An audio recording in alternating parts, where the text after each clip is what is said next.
welcome to the Following On podcast from TalkSport 2 as we look back on the fifth and final T20 international of the series between the West Indies and England. And what do they say about saving the best till last? Not necessarily the highest scoring game of this series so far, but certainly the most dramatic. The West Indies won the toss and decided to bat. The first time in this series that a captain had decided to do that. They put 179 for 4 on the board. Brandon King 34, Carl Mayers 31, Romario Shepherd promoted up the order to try and speed things along, made 6. Nicholas Pooran 21.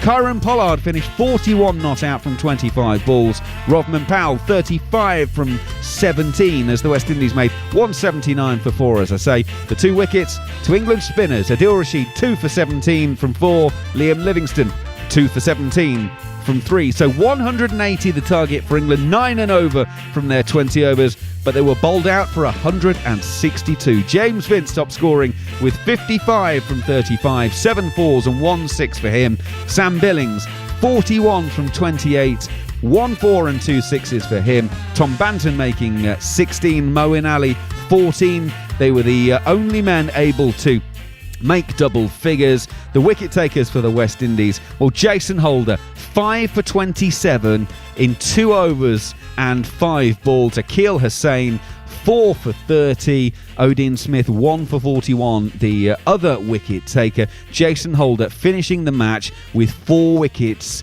in 4 balls. So the West Indies win the match and win the series 3-2. Alex Tudor, what a remarkable game of cricket. What a remarkable series. Yeah, it's been a great series, contested all the way down to the end. Kept us at the edge of our seats, even at the end there. Really, really fantastic. We saw 2 sides of a game, as in regards of West Indies came out extremely quickly. We were thinking at one stage they're going to get 200 plus. But again, the spinners, Moeen Ali, Adil Rashid and Liam Livingstone putting a stop to that, and then they go again at the back end with Kieron Pollard and Rovman Powell. I mean, some brutality at the end there with some 6 hitting was unbelievable. And then England come out and they get off to a decent start, but then, you know,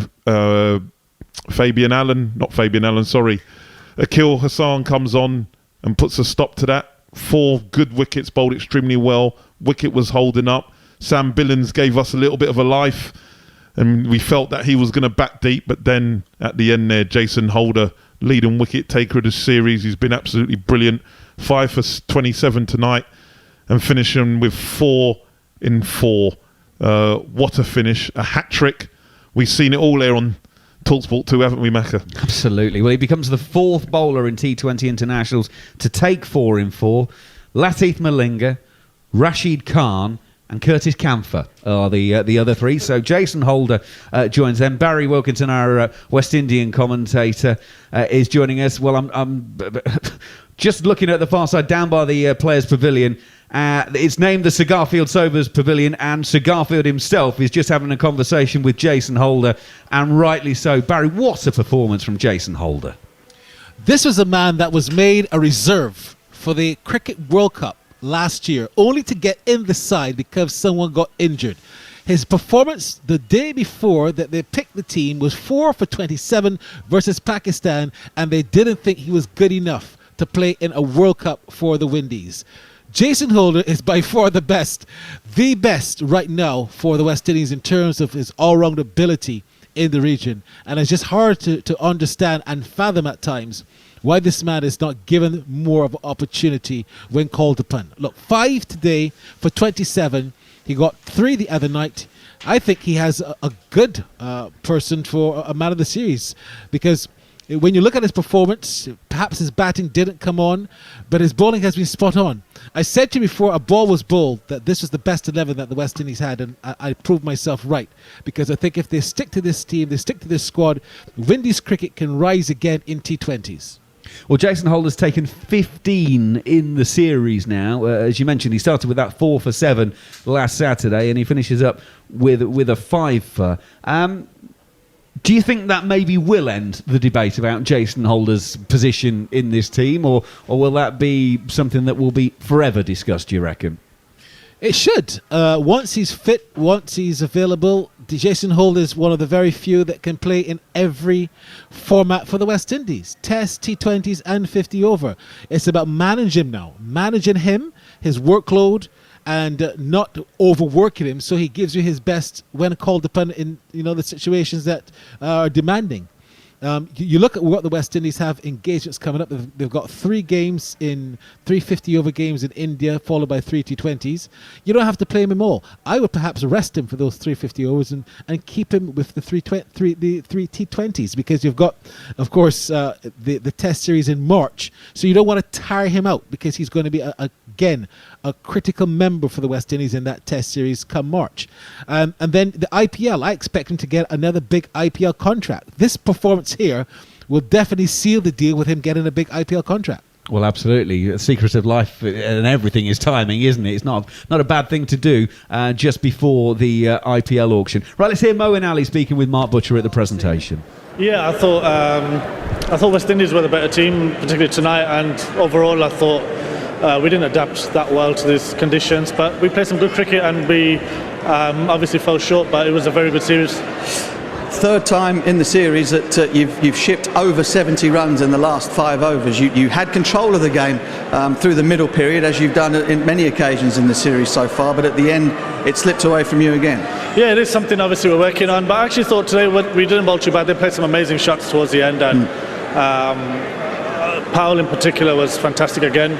But it's just one of those things where we're obviously trying to work on it and trying to find solutions, and we will get better as time goes on, and someone like Joff and guys like that come back as well. Tell us about conditions in the run chase. Nobody's chased down any of the totals beyond the first game, which was only 103. It got a little bit more difficult once the ball got older out of the power play? Yeah, it seems to be that way. I thought the new ball obviously comes on nicer, and then when it gets older, but I thought they were very smart, and I think that was the difference between the two teams. I thought batting and bowling, they were smarter than us today. But again, it was a great series and great spectacle for everybody. We thoroughly enjoyed it. Obviously, we didn't win, so it's a bit disappointing. Reflecting on the series as a whole, then, where are the players who have done themselves no end of good? I think overall it's been a great learning. I think these conditions we really struggle on. Generally, we're good on obviously flat wickets and stuff like that, but these are the conditions we want to get better on going forward. And it's been great. I mean, it's good to see the younger guys come in and put some performances. I thought Toppers in particular was fantastic with the new ball, and Rush throughout the series was fantastic. About yourself, I mean, you had a terrific game yesterday. You've had to captain the side. You wouldn't have been expecting that at the beginning. I'm guessing you've enjoyed it, and is it something that you would be keen to do going forward if Owen struggled to get back to fitness? Yeah, I do enjoy it. It is great fun, and it's good to be involved. But obviously, there's Joss as well, who's a fantastic captain, and he's got a brilliant cricket head, and he's a guy who normally takes over from Owen when he's not playing. So I don't really think about those things. I do enjoy it, and it's great fun. Okay, Mo, thanks for talking to us. Commiserations about tonight. Thank you very much for the entertainment to you and the England team. Could I now invite the CWI player of the match, Jason Holder, local boy. You were battling with Akil Hussain there, but I think 4 and 4 in the last over just pipped it for you. Yeah, a classic finish, man. Probably wasn't the best of starts by myself, but for me, I always try to stay in the game. You never know how this game could go. Last night was a topsy-turvy feeling for me as well, too, starting well and not being able to finish. So it's the opposite, the total opposite today. Not starting well today and being able to close the game up well. They're always bowling the final over. I know in the modern game, batting teams never feel as though they're out of it. You had 20 to defend. You start off with a no ball. The heart rate must have gone up a little bit at that point. Well, I'm a bit disappointed with the no ball, man. I pride myself on being disciplined. It's not the best start to the last over, but I think the beauty about the over is the way I composed myself and came back after the no ball. To get the dot ball in the next ball, I thought was really, really crucial. So I had to deliver my best ball in that instance. And I was really, really pleased. They had to go at it. They had wickets in hand. So I guess nothing to lose on their part, but all to gain on mine. After you took the first wicket, you ran pointing at your captain, Karen Pollard, down there at long off. What was all that about? Look, I was just being pumped up for the moment. I just had to be in the game. I love playing here at Kensington Oval. Kensington Oval for me is the best place to play cricket in the world. We've got the best fans. I want to thank the English fans as well for coming out, travelling down here in the numbers as usual. And it always brings a really good atmosphere. The atmosphere is electrifying, and hopefully there's a start of good things in the air, and hopefully the fans will come out and enjoy some more cricket in the summer. Okay, I've got a funny feeling I might be talking to you again in a moment. So for now, the CWI player of the match is Jason Holder. Take your $500 check and don't go too far. If I could just ask... Mark Butcher speaking with Jason Holder there. So the player of the match, Jason Holder, in this final game. I've seen Carlos Brathwaite on social media has already renamed the ground the Jason Holder Oval. Might be a little bit premature. Let's hear from Kyron Pollard, who's now speaking with Mark Butcher as well. It felt good then, right? You've come in for a bit of flack yourself and the management group. It's not easy being captain of these islands. So that must feel wonderful for you. It's wonderful. Thank the Almighty for giving us this victory. But having said that, I think every single one in that dressing room there, we rallied together throughout everything. Every time we won a game, there was something negative against us, but we came out today, and the guys really, really rallied. So well done to every single one inside of you and all the supporters who supported us. There were often, there were stories in the newspapers this week that there'd been some sort of falling out. But then we see you at the end there, all together, enjoying the moment. It doesn't look like this is a team that's fighting with each other.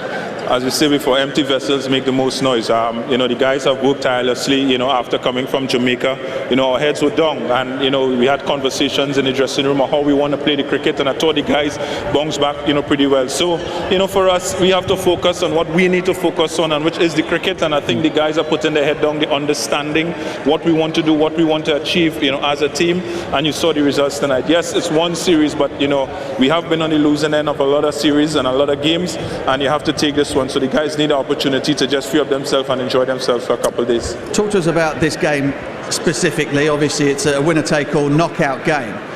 You changed tactics. You decided you wanted to bat first. I, for one, I was sitting there in the dressing room thinking, wow, are they going too slowly through the middle here? Have they got enough runs in the end? But in the end, you've timed it perfectly. You made just enough runs, and you've put on what I would say is probably the best performance for you guys as a team of the entire series. Again, I said this was virtually a final, and when you play finals, when you bat first and you put runs on the board, sometimes whatever score you get, 10 to 15 runs in addition to, because that's what the pressure is all about. We got off to a good start. We have been getting good starts, and we have been, messing it up in the middle. We tried to keep the impetus going by sending Romario. Obviously, it didn't work, but in cricket you have to consolidate a bit. We know in the last 4 overs we can't capitalize. Yes, they bowled well, last night, but today was a different day, and Powell came in, gave us that impetus, and we tried to finish off the game. And I thought 179 psychologically, that's 189 runs and over. 2 good overs, the run rate is up to 10. And the way the guys came out, Akil, we changed tactics again, not bowling Sheldon the first over. We get in that early wicket and right through the innings, mowing batting in the middle, kept our spinners back a bit. But as soon as we got that left-hander, that was our opportunity to pounce. Yeah, I don't know if you want to point out any other names specifically from your dressing room, but it's been a really good series for some of the guys who are trying to make their way and stay in this West Indies team. Yeah, of course. I thought Brandon, I think he had a great series at the top of the order. Jason Holder, the wickets, he said this is his tongue, this is his ground, you can't keep him down here. Akil Hossain, coming in, doing well. Odin Smith coming in after everything that has been said and bowling, 3 good overs, there. I thought it was a total team effort. I thought everyone rallied at some point in time. Nicholas Puran, was consistent right throughout, the series. And again, total team effort from us. The guys really worked hard, and thank God, we came out on the victorious end. Okay, well, I can see you're very, very pumped up and very proud to be standing there as winners of this Betway series. Could I ask you now to lay your hands on that trophy, if you've got one spare, and just give it a lift to the West Indian supporters before we speak to the player of the series? So Kyron Pollard lifts the trophy and takes the applause of the supporters. What you couldn't see while he was speaking with Mark Butcher there, when he was talking about the headlines and the stories and congratulations to his teammates and saying thank you to them, he had a stump in his right hand and he was pointing at the dressing room using that stump. I mean, it was a very, very powerful image. Kyron Pollard is clearly quite annoyed about some of the stuff that they've obviously had to go through this week, the West Indies. Barry Wilkinson, our West Indian commentator, has been listening to that as well. I mean, that was a very, very strong image there, Barry. Kieran Pollard, you could tell by the way he was waving that stump around, that wasn't just a comment to the people listening on the TV. That was a statement for the cricketing world, wasn't it? I'm pretty glad that I'm up here and not down there, because I might have got hit with that stump the way he was waving it. But you're right. That was a message being sent to someone. And look, we spoke about the talk about victimization. We spoke about the talk of so-called persons not getting the opportunities that they think they should be getting in the team. And there was some unrest and WIPA getting involved. We saw a statement from WIPA that we heard that there was a meeting supposed to be had on Friday. It was postponed because they didn't want to interrupt the series. Some things have been happening. We're not quite sure how serious they are, how deep-rooted that they have been, but we know that there was some talk and there was some unrest. And what we saw here tonight, though, they put that behind them, and they showed that they had the maturity to play with, even if these things are in the air, to play with the sort of professionalism required to win. And this is why I'm happy for the team, because, look, during the World Cup, that was the wrong side that went to the World Cup. I can't overemphasize that enough. The West Indies had to start rebuilding. And this is the team, this is the squad to rebuild. And the reason why they've got results here is because this is the side that will take them forward. The one that went to the World Cup endured 2016, and that was it. They didn't show the form, performance, and fitness and commitment after that. I'm not quite sure why they really prolonged with those members into 2021. But I'm happy for them. They did very well. Kieran Pollard has led the team in good fashion, and we are now seeing a new brand of West Indies cricketers, and we hope that can continue for 2022 and beyond. Well, I have to say, Barry, I hope they're allowed to enjoy this, because, of course, the problem, and it's a problem in inverted commas here, 7 days' time, the West Indies squad are going to be in Ahmedabad starting the one-day international series against India. So I hope they actually get to have a day or so at least that they can actually properly enjoy this series and celebrate what was a really, really good win before they can then have to get back down to business. Yeah, they leave on Tuesday, I think. So they have 1 day. They can sleep late tonight. They can party, celebrate all night. Well, at least at midnight, because there's still a curfew in effect in Barbados. I think the Prime Minister might give them a little reprieve if she sees them jump into the streets. But no, seriously, they leave on Tuesday. They head to India. They arrive in India on Thursday. And the series starts, I think, on Sunday. So they've got very little time, if any. And it's back to business. This time next week, they'll be playing all across the continent in India. The cricket doesn't stop. It's really 24/7, because after that series, they're back here for the Test series, and then it's IPL. So look, we've got a lot of cricket to play. They still might have to qualify for the Cricket World Cup as yet, so don't get too excited. They still have to win some cricket games. This series win is a big fillip for them in the rankings. They were rated number 10 before this series. The points here they get should take them to at least number 7. So hopefully that will serve them quite well. Barry, thank you very much for the time being. Delighted to say that James Vince, the England batsman, is now joining us here on TalkSport 2. James, thank you very much for joining us. Can you just give us, first of all, the feeling inside the dressing room of the disappointments of coming up so close in this final game? Yeah, obviously, lads are a bit down having lost the series, but played some good cricket throughout. I think all the games are very even. And tonight, obviously, we weren't quite able to get over the line. But I think both innings followed similar patterns. Both teams got off to decent starts, and it became a bit harder in the middle. They obviously scored heavily at the back end. We got caught on that short side a few times at the end. If a few of them go over, we probably win the game. So, as we know, a game with fine margins. But yeah, lads are disappointed right now. How did you feel after the West Indies innings? Because the way they went off, I mean, it was like a train. You're probably thinking, well, this could easily be a 200 score. Then England fight back in that middle. And myself and Alex Tudor on commentary are saying, well, actually, 160 would be a decent effort from here. They end up with 180. Setting you 180 with 179 for 4. So how did you feel after that sort of first 20 overs of the innings? Yeah, I think, although we've played at the same ground for 5 games, every wicket's been slightly different, and the wind blows quite strongly here, and whether you're one side or the other, it actually plays quite differently. So As I say, both sides got off to a good start. But yeah, from the way we dragged it back, obviously, they took some momentum into that second innings with a strong finish they had, but then we got off to a quick start, kept the rate below 10 for majority of the innings, and then, it became harder. The ball gripped in a bit more. One of those wickets where, if you get in and they miss, you can capitalise. If people bowl well on it and, they took the pace off well, the spinners bowled well, it became quite tough. So as I said, small margins, the power they showed at the end, I think that was the difference in the end. Absolutely. Look, it's been an interesting week or so for England because obviously, only Sam Billings from the players who are in Australia because of the COVID situation and all that. So it was a newish group, a newish coaching group as well. Paul Collingwood in charge of this one. It wasn't an easy tour by any manner of means, but the side acquitted themselves very well, didn't they? Yeah, I think it's, in a few hours, once, that immediate hit of losing the game in the series wears off, as you say, some guys have come in, and I think there was 3 debuts throughout the series, guys like myself that have, played a few games over a number of years, but never really had a run of games in T20 cricket. So obviously missing some key players. So yeah, for the guys to, stay in touching distance and get so close to winning the series, I think it's a, testament to the guys here. And I think it's been spoken about before, the strength in depth, in white ball cricket in England. So something more to the coaching staff over a number of years. They've always tried to sort of flood new players. I think, again, it's, in that point of view, it's been a good experience for some guys here.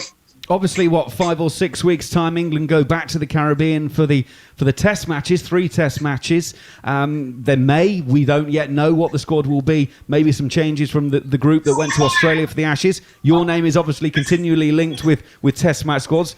Do you think you got a chance of being in that? Have you had any indication from the England management whether you could feature in that? No indication whatsoever. I think there's some sort of meeting or something post-series here. So, there's always speculation, particularly after a series defeat. But I'm actually going on to play in the PSL for a few weeks, and then, as it stands, have a bit of time off before the English summer. So, unless I hear otherwise, that's my plan. James, safe travels. Thank you very much for joining us here on TalkSport 2, and our thanks to the rest of the squad as well for a fantastic series. Unfortunately, England not able to be victorious in it, but there was some fabulous cricket played over the last week. Thank you. James Vince joining us here on TalkSport 2. Steve Harmison with us as well. Well, Harmy, we can get our breath back. We've come to the end of a truly remarkable series, and if you told me we would finish it, we'd take the final match of the final of the series down to the final over, and we'd end up with Jason Holder or at least a bowler taking 4 wickets in 4 to clinch it. You might have thought that we'd be making this stuff up and thinking, well, who writes those kind of scripts? But that's exactly what we've had.